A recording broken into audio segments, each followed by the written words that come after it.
Bloomberg Audio Studios. Podcasts, radio, news.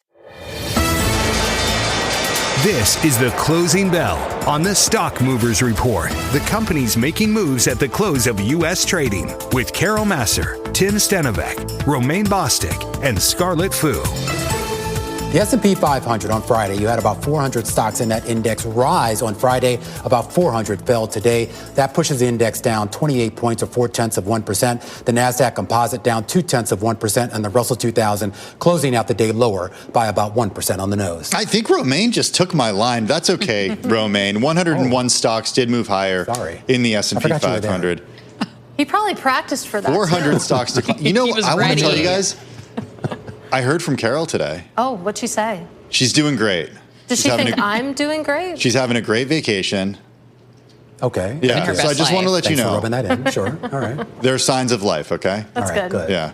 400 stocks did decline. 100 stocks did move higher in the S&P 500. All right, let's take a look at the sector breakdown here. Not a lot of green on the circle. The circle mostly red today, and you can see tech looks particularly angry. That is a big decliner here. What did do okay today? Communication services. We know that Alphabet had an okay day. You also had the energy sector managing to go a little bit green here, but definitely when it comes to the sector level, a lot of declines to choose from. Did you say the tech sector was angry? Yeah, look at it. It's dark red. It's screaming at me.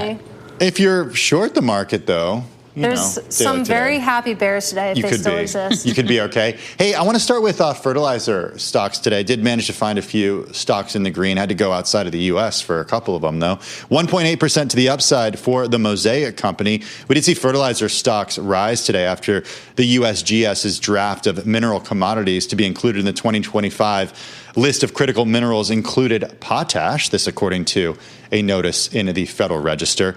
Minerals listed include aluminum, cobalt, copper, silicon, and more. Also, did you see the news earlier today? A lot of deal news today. We spoke with Leanna Baker from the deals team earlier. A merger Monday, a deals Monday, call it what you will. Some information about Puma coming out.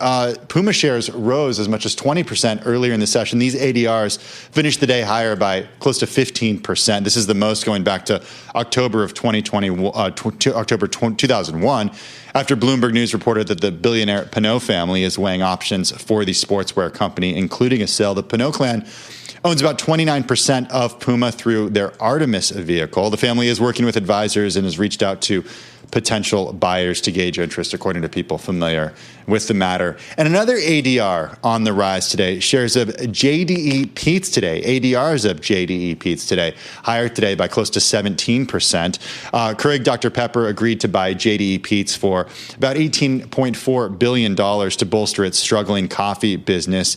You may remember that there was this takeover of soda maker Dr Pepper by Keurig back in 2018. This essentially undoes that transaction. I was about to ask you when they tied up. I mean, that wasn't that long ago. It wasn't that long ago. That was when the whole idea with JDEPY Holdings, which is controlled by that one German family, their idea was if we can control all the coffee at these different, various firms, including Pret. I think they had a big share of Krispy Kreme as well, Panera as well. Yeah. I mean, they were. But a lot has changed since then, including coffee prices have gone up and there have been tariff concerns. So, there have been some issues. Well, interestingly, if we look at the other side of the coin, I've got some decliners for us to take a look at. And one of them is, of course, with the story that Tim has just been talking about here. Let's look at shares of Keurig Dr Pepper. That's ticker KDP here. And this, we are seeing the stock that closed down about 11% in trading today. It was the worst performing stock in the S&P 500. And of course, we know this is after that deal that we were just talking about, $18.4 billion deal to buy JDEPY. It seems as though investors on the Keurig Dr Pepper side, not too happy. Shares are down about 3% year to date. I also want to take a look at some furniture stocks. I mean, of course, we know tariff headlines continue to fly. And here, of course, we know that a lot of these furniture-related companies like RH, for instance, falling, Wayfair down, a lot of those other companies that are all related to the fact that Trump announced a major tariff investigation on furniture coming into the U.S. And this, of course, is weighing on a lot of those companies. Shares of RH down about 41%. Wayfair, on the other hand, up about 65%. Investors really just still trying to digest what's going on here and what that means for the sector moving forward. But another company let's look into right now, that is American Eagle. This has nothing to do with Sydney Sweeney this time, of course, but this is the company is sliding today, especially after Bank of America cut its recommendation on the stock to underperform from neutral. They're really pointing toward tariff pressures on profitability, which we know has really been in focus for a lot of these retailers as we think about clothing companies and what that means in terms of whether or not they're going to actually have to pass on the tariff prices on to consumers here. But if you look at the stock of American Eagle, it seems as though the majority of Wall Street is really advising that traders hold on to the stock. 1 analyst has a buy rating, 8 have a hold, and 3 have a sell.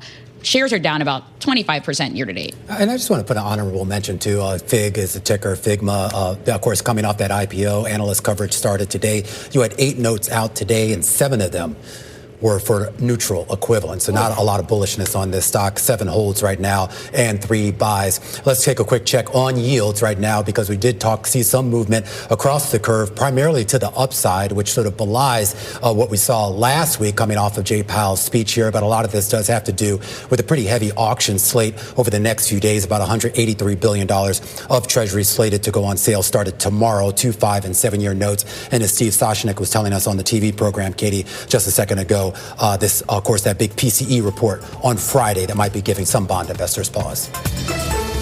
The Stock Movers Report from Bloomberg Radio. Check back with us throughout the day for the latest roundup of companies making news on Wall Street. And for the latest market-moving headlines, listen to Bloomberg Radio live. Catch us on YouTube, Bloomberg.com, and on Apple CarPlay and Android Auto with the Bloomberg Business app.